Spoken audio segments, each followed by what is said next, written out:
Train ঢুকলো স্টেশনে। এক বগি থেকে বান্ডিল বান্ডিল খবরের কাগজ ছুটতে লাগলো ভেন্ডাররা। 10 বছরের একটি বাচ্চা ছেলে সেই কাগজ কুড়িয়ে সকাল সকাল বেরিয়ে পড়ত বিক্রির জন্য। হ্যাঁ, সেই ছেলেটি আর কেউ নয়, ডক্টর এপিজে আব্দুল কালাম, ভারতের 11তম রাষ্ট্রপতি। 1931 সালে 15ই অক্টোবর খুবই গরিব পরিবারে জন্মগ্রহণ করেন তিনি। বাবা জয়নুলাবদিন ফেরিঘাটে নৌকা চালিয়ে পয়সা রোজগার করতেন। মা আসিয়াম্মা সংসারের বাকি 5টি সন্তানকে সামলাতে ব্যস্ত থাকতেন। ছোটবেলা থেকেই সংসারের দায়িত্ব মাথায় তুলে নিয়েছিলেন এই ছোট্ট কালাম সাহেব। তবে খবরের কাগজ বিক্রি করা এপিজে আব্দুল কালামের পেশা ছিল না, ছিল পড়ার নেশা। সে স্কুলের বাকি সাবজেক্টে মোটামুটি নম্বর পেলেও ম্যাথ আর ফিজিক্সের নাম্বার ছিল অতুলনীয়। ইন্ডিয়ান এয়ারফোর্সের দেরাদুন বেসে কয়েকশো লোকের ভিড়ে 25 জনকে নির্বাচিত করা হলো। ওই 25 জনের একজন ছিলেন এপিজে আব্দুল কালাম। ওই ফাইটার জেট ওড়ানোটা শুধুমাত্র চাকরি ছিল না, ছিল ছোটোবেলার স্বপ্ন। তিনি খুব ছোট থেকে কাগজ বিক্রি করে পড়াশোনা করেছেন।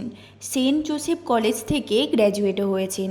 এরপর তিনি মাদ্রাজ ইনস্টিটিউট অফ টেকনোলজি থেকে এরোনটিক্যাল ইঞ্জিনিয়ারিং পড়েছিলেন, শুধুমাত্র ফাইটার জেট ওড়াবে বলে। কিন্তু তার সেই স্বপ্ন স্বপ্নই থেকে যায়। 25 জনের মধ্যে থেকে 8 জনকে বেছে নেওয়া হয় জেট প্লেন ওড়ানোর জন্য। তিনি সেখানে থাকতে পারেন না।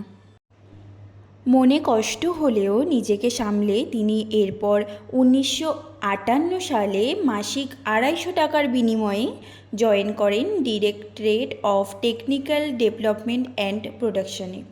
1962 সালে 30 বছর বয়সী এপিজে আব্দুল কালাম ও 43 বছর বয়সী বিক্রম সারাভাই, এনারা দুজন মিলে ইন্ডিয়ার প্রথম রকেট লঞ্চ করেন। আর্থিক সমস্যা থাকার জন্য এপিজে আব্দুল কালাম রকেটের ছোট ছোট অংশগুলিকে সাইকেলে করে বয়ে নিয়ে যাওয়ার ব্যবস্থা করেন।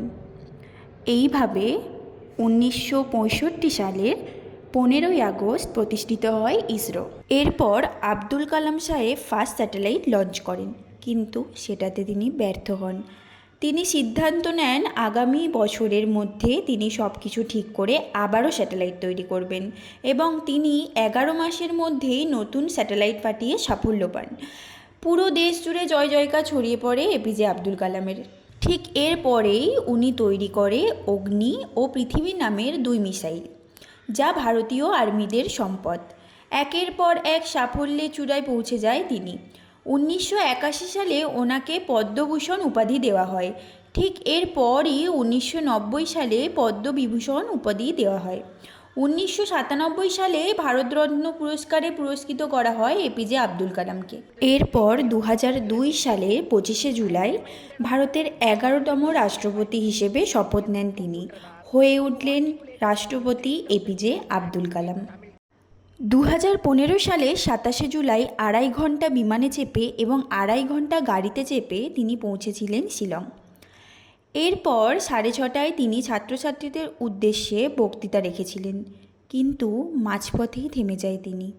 শুধু তিনি থামেননি, থেমেছিল পুরো অডিটোরিয়াম, থেমেছিল পুরো শহর। ধীরে ধীরে রেডিও নিউজপেপারে খবর ছড়ালো, আমাদের মিসাইল ম্যান আর নেই, আমাদের one and only genius president আর নেই, আমাদের সবার প্রিয় কালাম দাদা আর নেই। যে মানুষটা শিক্ষার হাত ধরেই জীবনের পথ চলা শুরু করেছিলেন, সেই মানুষটাই শিক্ষামঞ্চে দাঁড়িয়ে নিজের শেষ নিঃশ্বাস ত্যাগ করলেন।